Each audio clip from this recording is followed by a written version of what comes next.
Tonight is the 11th of August, 2011, and this is the 26th night. We are speaking on the Digha Nikaya Suttas. Last night we started on Sutta number 33, Sangiti Sutta, and we did not complete it, so we'll complete the second half tonight. And now we come to paragraph 2.1. There are sets of 5 things perfectly proclaimed. The 5 aggregates: body, feeling, perception, volition, consciousness. 5 aggregates of grasping, as before, one. And the 5 strands of sense desire, pancha kama guna.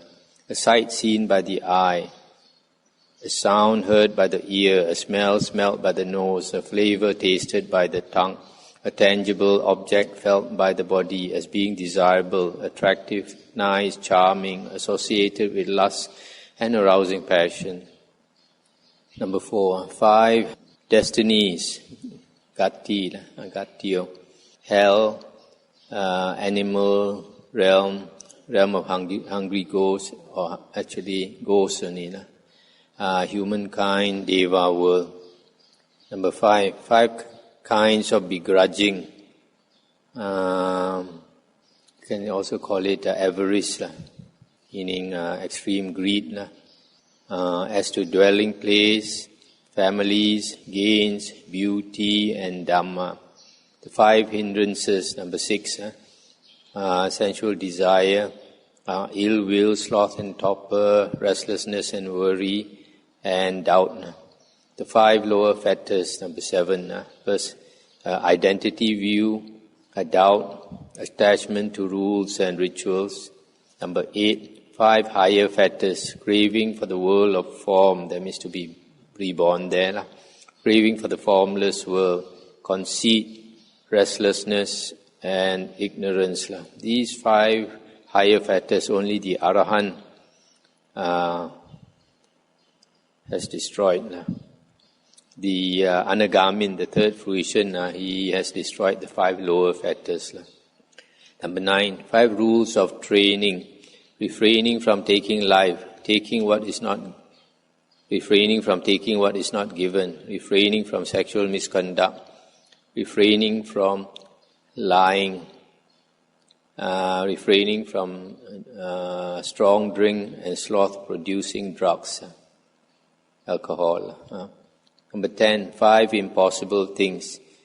An Arahant is incapable of deliberately taking the life of a living being, incapable of taking what is not given so as to constitute theft, incapable of engaging in sexual intercourse, incapable of telling a deliberate lie, incapable of storing up goods for sensual indulgence as he did formerly in the household life. Number 11, 5 kinds of loss of relatives, wealth, health, morality, and right view. No beings fall into an evil state, a hell state, after death because of loss of relatives, wealth, or health. But beings fall into woeful planes by loss of morality and right view. Number 12, 5 kinds of gain. Gain of relatives, wealth, health, morality, and right view.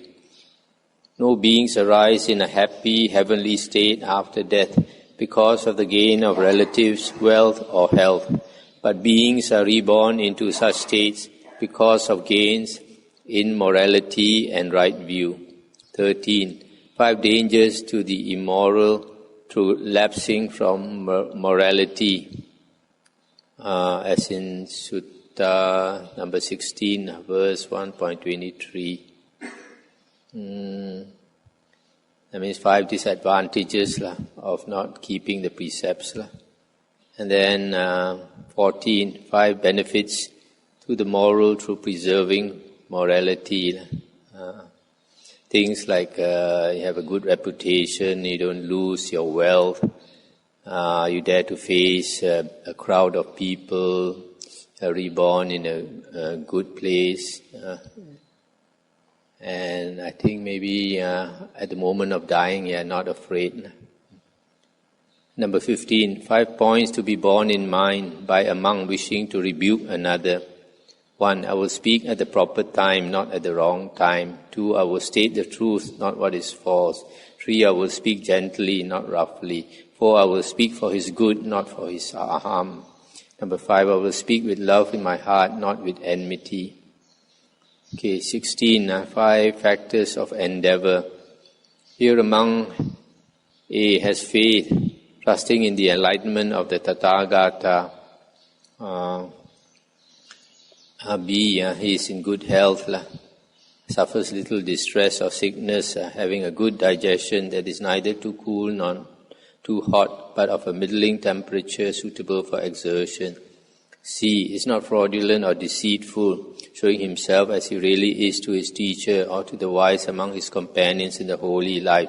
D, keeps his energy constantly stirred up for abandoning unwholesome states and arousing wholesome states, and is steadfast, firm in advancing and persisting in wholesome states.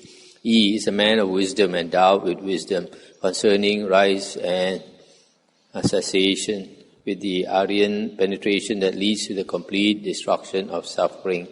That means for a person to strive on the holy path, he should have these 5 factors. 1 is faith in the Buddha. 2, he has a good health. 3, he's a straightforward person, shows himself as he really is to his teacher. Then 4th, he's strong, has a strong energetic effort. And then the 5th, he has wisdom. Can see the impermanence of all things, that they rise and pass away. The 5 pure abodes, Sudavasa, Aviha, Atapa, Sudasa, Sudasi, and Akanita. These are the 5 levels of heaven that the Anagamin, the third fruition, Arya is reborn into. Only Anagamins are reborn there. Number 18, 5 kinds of non-returner. The less than half, this Anagamin, less than half-timer, more than half-timer, the gainer without exertion, the gainer with exertion. He who goes upstream to the highest. These are the different types of Anagamin. They are reborn into the 5 levels of heaven. Something like, don't quite remember, but something like there's one that is reborn at the lowest, the Aviha, and there he enters Nibbana. Then the second one, he is born into the Aviha. Then after that, reborn into the Atapa, and then enters Nibbana. Then the third one, he goes to 3 heavens, up to Sudasa, then enters Nibbana. The 4th one, up to Sudasi, the 4th heaven, and then enters Nibbana. The last one, he has to go through all the 5 heavens before he enters Nibbana. Number 19, 5 mental blockages. Here a monk has doubts and hesitations about the teacher. B, he has doubts about the Dhamma. C, he has doubts about the Sangha. D, he has doubts about the training. And E, he is angry and displeased with his fellows in the holy for life. He feels depressed and negative towards them. Thus his mind is not inclined towards ardor, devotion, persistence and effort. 25 mental bondages. Here a monk has not got rid of the passion, desire, love and thirst, fever, craving, A, for sense desires or sensual desires. B, craving for the body. C, craving for physical objects. D, having eaten as much as his belly will hold, he abandons himself to the pleasure of lying down, of contact, of sloth, that means sleeping. Or E, he practices the holy life for the sake of becoming a member of some body of devas, thinking by means of these rites or this discipline this austerity or this holy life. I shall become one of the devas, great or small. Thus his mind is not inclined towards ardor, devotion, persistence and effort. These are the stumbling blocks. 21, 5 faculties, eye, ear, nose, tongue, body. 22, 5 more faculties, pleasant bodily feeling, pain, gladness, sadness and indifference. 23, 5 more faculties, faith, energy, mindfulness, concentration and wisdom. 24, 5 elements making for deliverance. Here a monk considers sense desires. His mind does not leap forward and take satisfaction in them, fix on them or make free with them. But when he considers renunciation, it does leap forward, take satisfaction in it, fix on it and make free with it. And he gets his thought well set, well developed, well raised up, well freed and disconnected from sense desires. And thus he is freed from the asavas, the vexations and fevers that arise from sensual desires, and he does not feel that sensual feeling. This is called the deliverance from sense desires. And the same applies to ill will, cruelty, forms and identity. So this person, when he thinks of sensual desire or anger or cruelty or forms or bodies or identity, he does not feel pleasure for them, but his mind is directed towards liberation. 25, 5 bases of deliverance. Here the teacher or respected fellow disciple teaches among Dhamma, and as he receives the teaching, he gains a grasp of both the spirit and letter of the teaching. At this, joy arises in him, and from this joy, delight. And by this delight, his senses are calm. He feels happiness as a result. And with this happiness, his mind is established. B. He has not heard it thus, but in the course of teaching Dhamma to others, he has learnt it by heart as he has heard it. Or C. As he is chanting the Dhamma. Or D. When he applies his mind to the Dhamma, thinks and ponders over it, and concentrates his attention on it. Or E. When he has properly grasped some concentration sign, has well considered it, applied his mind to it, and has well penetrated it with wisdom. At this, joy arises in him, and with this joy, delight. And by this delight, his senses are calm, and he feels happiness as a result. And with this happiness, his mind is established. This one is the 5 occasions when a person attains liberation. One is when he listens to the Dhamma. Second is when he is teaching the Dhamma. Third, when he is repeating the Dhamma. And fourth, when he is reflecting on the Dhamma. And only the 5th, when he is meditating. So you see, out of the 5 occasions a person attains liberation, 4 of them have to do with knowing the Dhamma. Only 1 is during meditation. So we find in the Vinaya books, the first 1,060 Arahants attain Arahanthood just by listening to the Dhamma from the Buddha. 26. 5 perceptions making for maturity of liberation.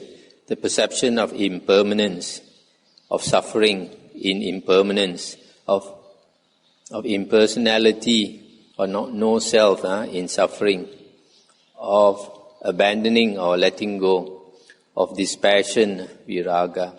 These are the 5 sets of things which were perfectly proclaimed by the Lord. These 5 perceptions, we constantly reflect on them, then they help us become liberated. 2.2. There are sets of 6 things which were perfectly proclaimed by the Lord. 6 internal sense spheres. The ayatana, the eye, ear, nose, tongue, body and mind sense spheres. Number 2, 6 external sense spheres, that means the sense objects. Sight object of forms, sound, smell, taste, touch and thoughts, mind object.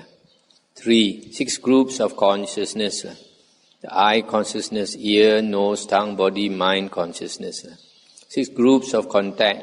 Contact at the eye, ear, nose, tongue, body, and mind. 6 groups of feeling. Feeling that arises from eye contact, ear contact, nose contact, tongue contact, body contact, mind contact. 6 groups of perception. Perception of sight, sound, smell, taste, touch, and thoughts. 7 groups of volition. Volition that arises from sight, sound, smell, taste, touch, and mind objects or thoughts. 6 groups of craving. Craving for the 6 sense objects, sight, sound, smell, taste, touch, and thoughts. 9 6 kinds of disrespect.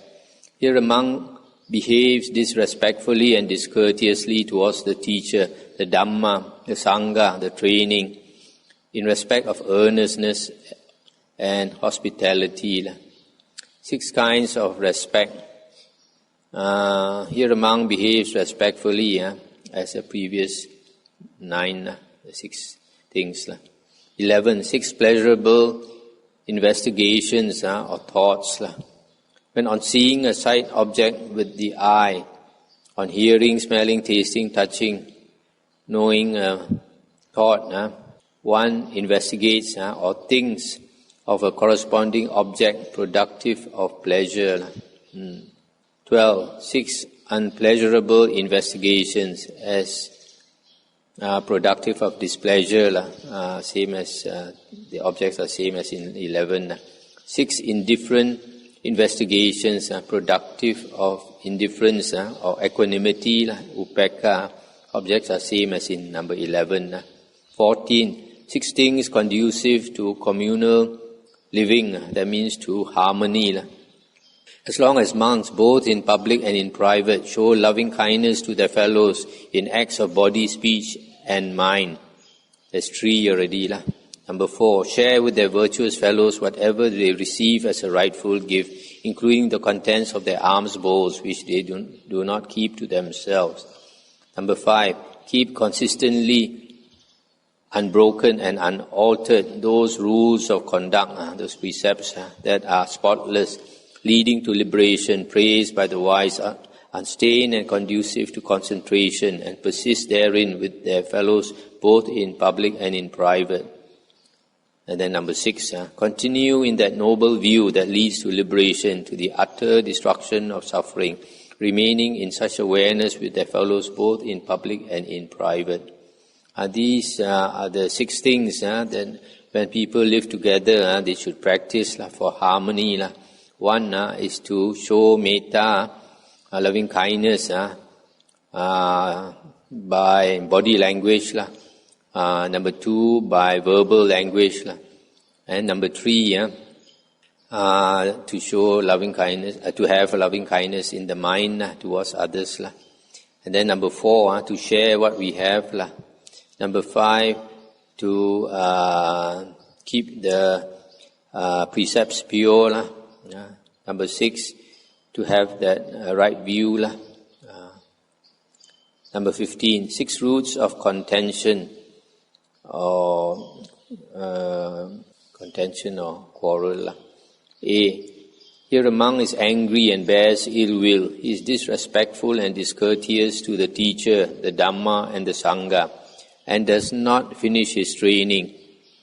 He stirs up contention within the Sangha, which brings woe and sorrow to many, with evil consequences, misfortune and sorrow for devas and humans.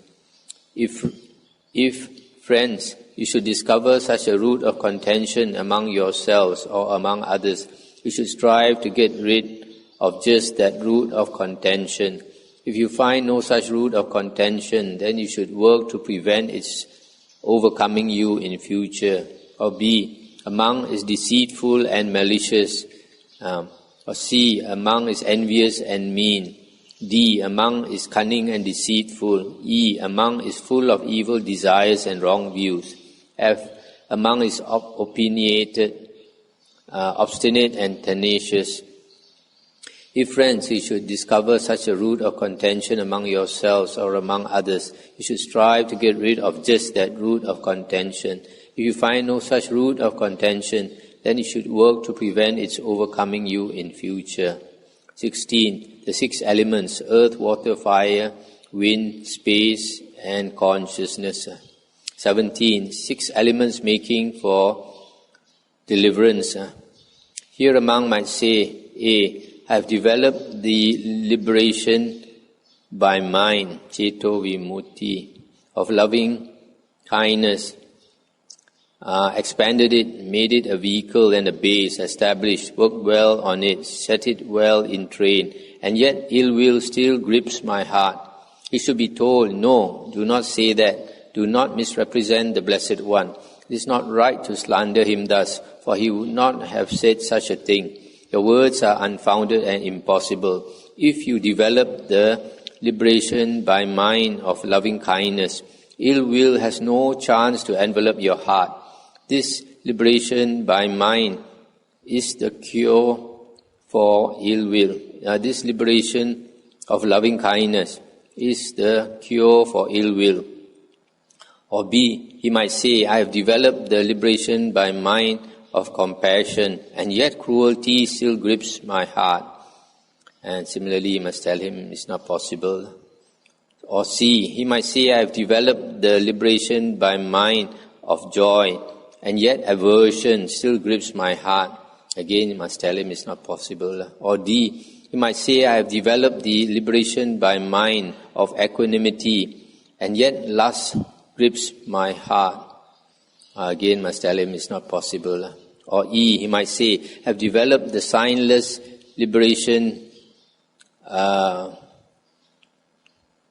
liberation by mind, and yet my heart still hankers after signs.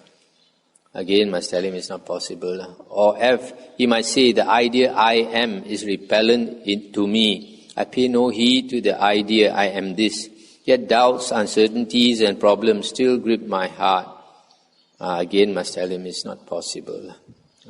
18. 6 unsurpassed things. Sights, things, heard, gains, trainings, forms of service, objects of recollection. So I'm not sure why they call it unsurpassed things. Maybe it's like here in brackets, certain sights, certain things heard, etc. 19. 6 subjects of recollection. The Buddha, Dhamma, Sangha, morality or sila, renunciation, and the devas. 20. 6 stable states.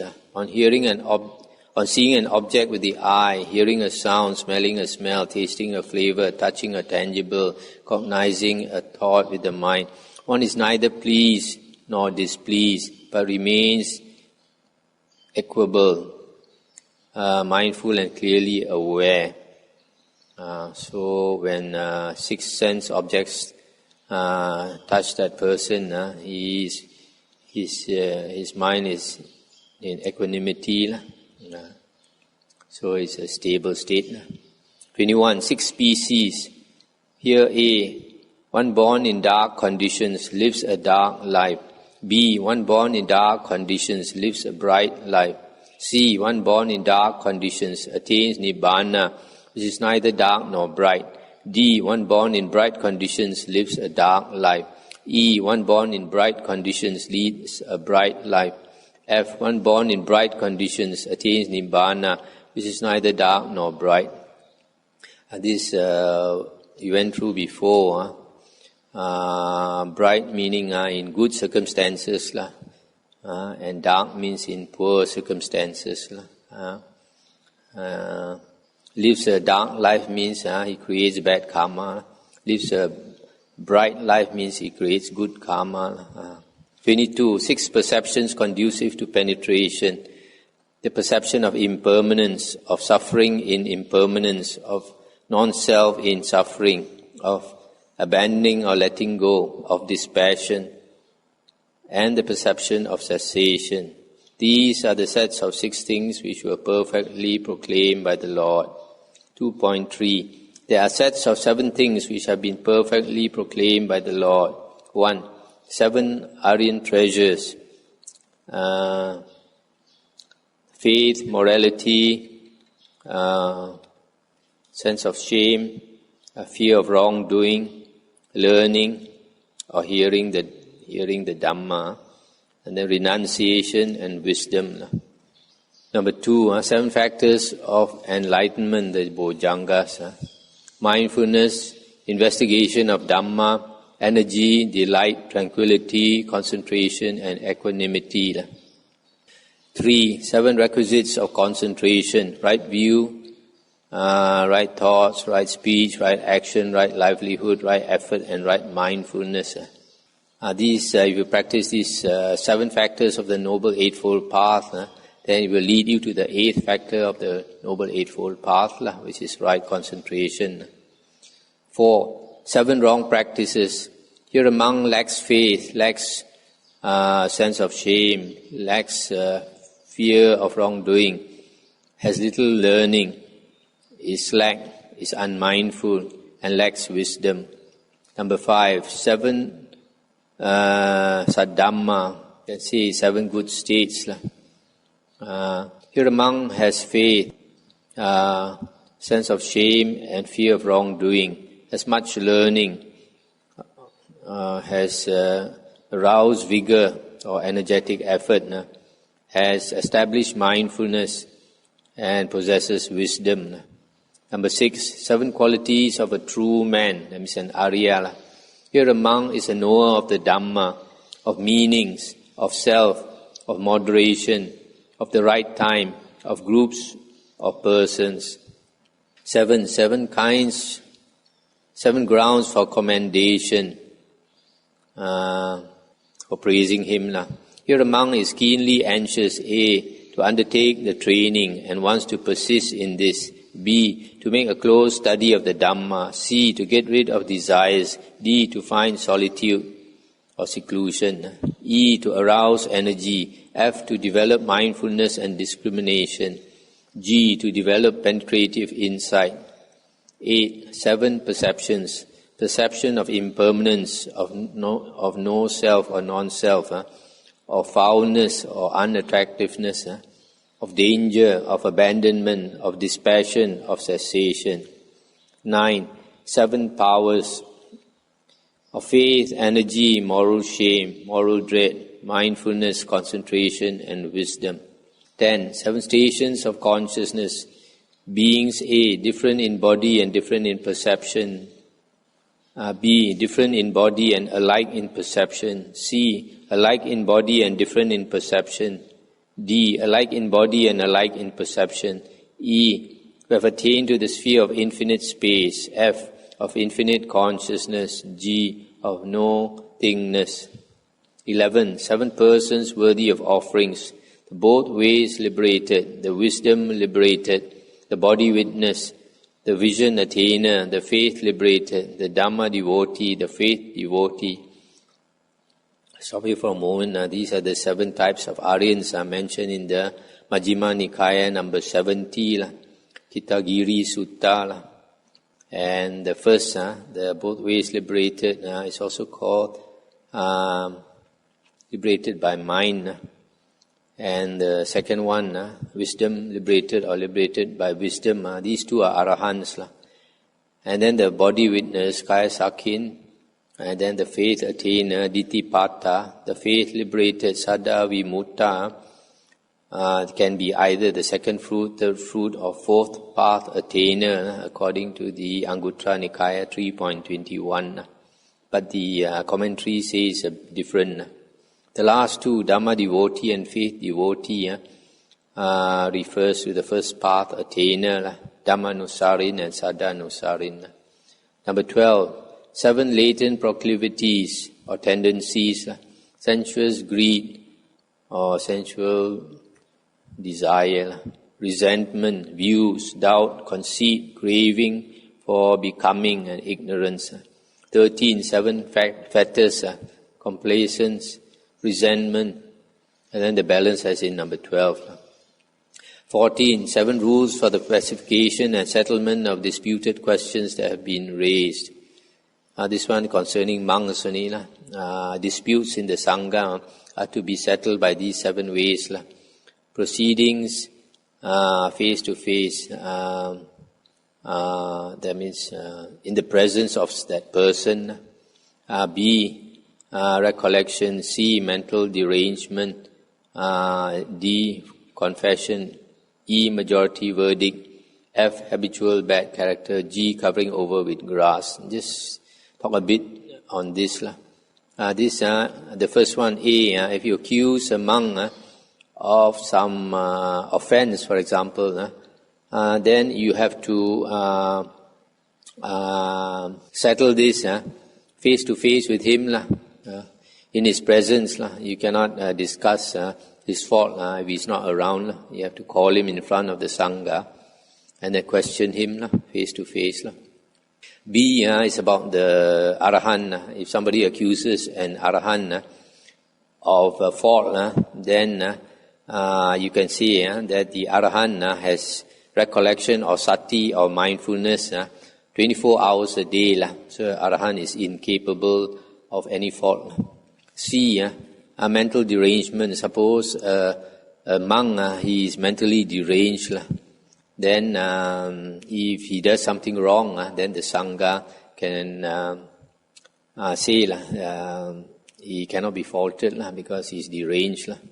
D, confession. That means if somebody does break a minor precept, he has to confess it to another monk. E, majority verdict. If the Sangha cannot agree on something, then after much proceedings, they still cannot agree, then they have to take the majority verdict, that means take a vote. And then F, habitual bad character. If a monk is known to habitually break the precept or something, then you can cite this, that his character is like this. Then can give him 3 warnings, and if he still does not change, then we can. There's a precept in the Sangha Disesa where you can use against this monk. And G, covering over with grass. This is sometimes a dispute between 2 Sanghas, 2 groups of monks. Is a big thing, because when 2 Sangha is split into 2, this is a schism of the Sangha. It's a very serious thing.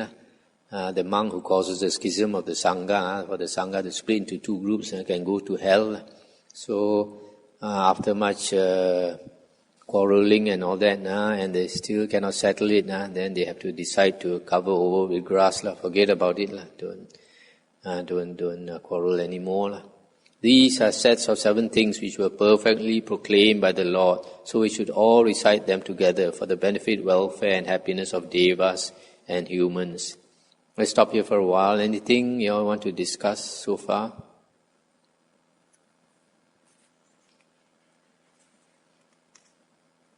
Okay, if not, we continue. 3.1.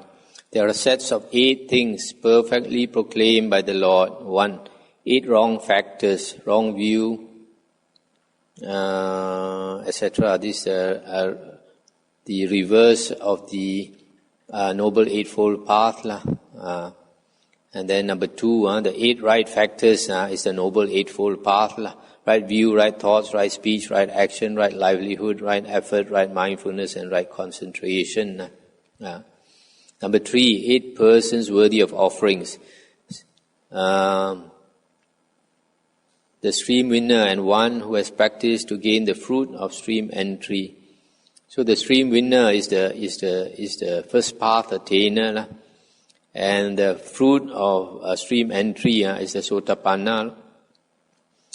And similarly, for the second path attainer and the second fruit attainer, second fruit attainer is the sakadagamin, once returner. And then the third path attainer and the third fruit attainer. The third fruit attainer is called the non-returner or anagamin. And the fourth path attainer and the fourth fruit attainer, the fourth fruit attainer is the Arahant. So These are the 8 Aryans, 8 types of Aryans. Number 4, 8 occasions of indolence. Here among A has a job to do. He thinks, I've got this job to do, but it will make me tired. I'll have a rest. So he lies down and does not stir up enough energy to complete the uncompleted, to accomplish the unaccomplished, to realize the unrealized. Or B, he has done some work and thinks, I've done this work, now I'm tired, I'll have a rest. So he lies down. Or C, he has to go on a journey and thinks, I have to go on this journey, it will make me tired, so he lies down. Or D, he has been on a journey and then he lies down. Or E, he goes on the alms round in a village or town and does not get his fill of food, whether coarse or fine, and he thinks, I've gone for alms food, my body is tired and useless, and he lies down. Or F, he goes on alms round and gets his fill and thinks, I've gone for alms and my body is heavy and useless, as if I were pregnant, and then he lies down. Or G, he has developed some slight indisposition and thinks, I'd better have a rest, and lies down. Or H, he is recuperating, having not long recovered from an illness, and he thinks, my body is weak and useless, I'll have a rest. So he lies down, does not stir up enough energy to complete the uncompleted, to accomplish the unaccomplished, to realize the unrealized. Number 5, 8 occasions for making an effort.